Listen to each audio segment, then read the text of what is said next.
Welcome to Meaningfulness, Engineering Purpose in a Complex World podcast series.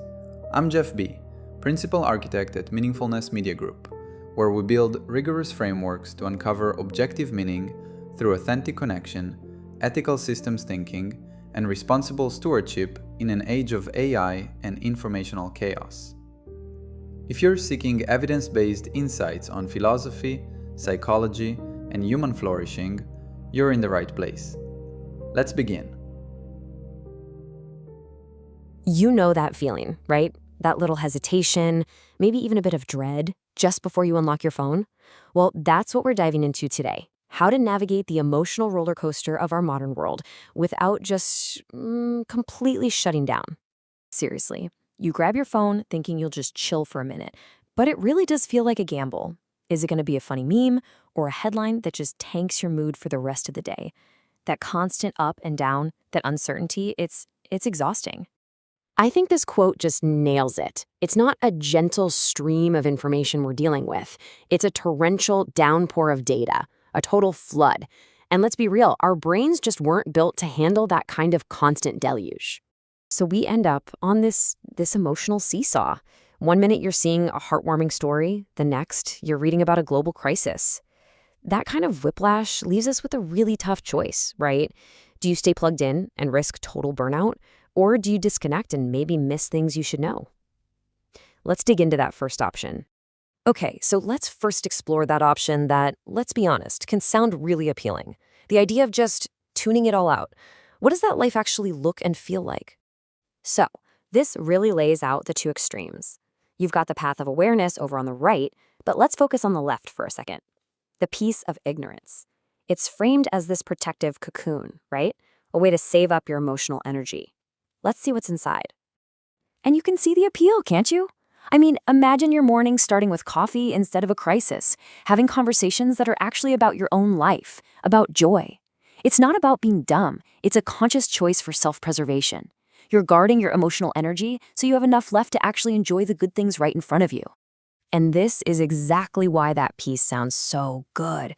Because the alternative, this constant awareness, it has a very real cost. That weight of the world's problems, man, that is a heavy, heavy load. And it just drains you day in and day out. But of course, it's not that simple. There's a really powerful reason to stay engaged. So let's flip the coin and look at the case for awareness. This is the real prize you get from being aware. Empathy. It's that connective tissue. Yeah, it can be emotionally draining, but when you engage with what's happening in the world, even the painful stuff, you're building your capacity to feel for other people. It's more than just an emotion. It's a fundamental part of our morality. And here's the big paradox, right? The very thing that can make us feel so helpless and drained, this awareness, is also the only thing that fuels real change. Think about it. Every single social movement, every bit of progress, it all started because a group of people became aware of a problem and decided to do something about it. This chart shows that paradox perfectly. As that emotional burden goes up, so does the potential for change. They're totally linked. You can't really have one without the other. So the real question is, how do you manage that burden without giving up on the potential to make a difference? And that brings us to the synthesis, to the solution, because it's not really about picking one extreme or the other. It's about finding a smart, sustainable way to live right in the middle. So the answer isn't to be all in or all out.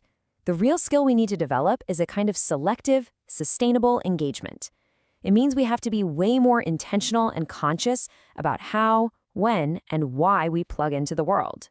And the good news is, there are some really practical ways to do this. Think of it like a toolkit for finding your balance, and it's built on these 3 core strategies. Let's break them down. All right, step 1, limit exposure. This is all about remembering that you are in the driver's seat. This isn't about sticking your head in the sand and being uninformed. It's about being discerning. It's about curating your feeds and your news intake to match what you can actually handle on any given day. You get to decide. Okay, next up, emotional self-care. And honestly, this is totally non-negotiable. You wouldn't try to run a marathon without training, right? Well, this is the training for the emotional marathon of modern life. It means you have to know what triggers you, what trains you, And then you have to actively build in time to recharge, whether that's a digital detox, meditation, or just going for a walk. You have to fill your own tank. And finally, maybe the most powerful step of all, active engagement. This is what shifts you from being a passive, helpless viewer to an active participant. The next time a story makes you feel angry or sad, instead of just scrolling past, channel that energy. Find one small, constructive thing you can do. This is how you take back your sense of agency and turn that heavy burden into a sense of purpose. So, as we wrap things up here, it's really important to remember that this isn't some final destination you arrive at. It's a constant personal process of tweaking and adjusting. Think of it like a rhythm, a kind of dance. Sometimes you're going to need to retreat and protect your energy when things get too heavy. Then, when you feel recharged, you re-engage. The key is to just keep checking in with yourself, continually reassessing your boundaries and figuring out what works for you right now. And look, if there's only one thing you take away from all this, let it be these 3 words. In a world that so often makes us feel powerless, you need to remember this. You have agency. You have the power to choose how you engage. You have the power to protect your peace. You have agency. And that really leads to the final question, which is for you. There's no one-size-fits-all answer here. It's a completely personal journey. So just take a second to think about it. In this ongoing dance between awareness and ignorance, what does your own personal sustainable balance actually look like? That's all for this episode. Thank you for joining me on this exploration. If these ideas resonate, continue your journey toward objective meaning and authentic connection at meaningfulness.com.au, where you'll find materials and resources to engineer purpose in your life. Until next time, let's build something meaningful.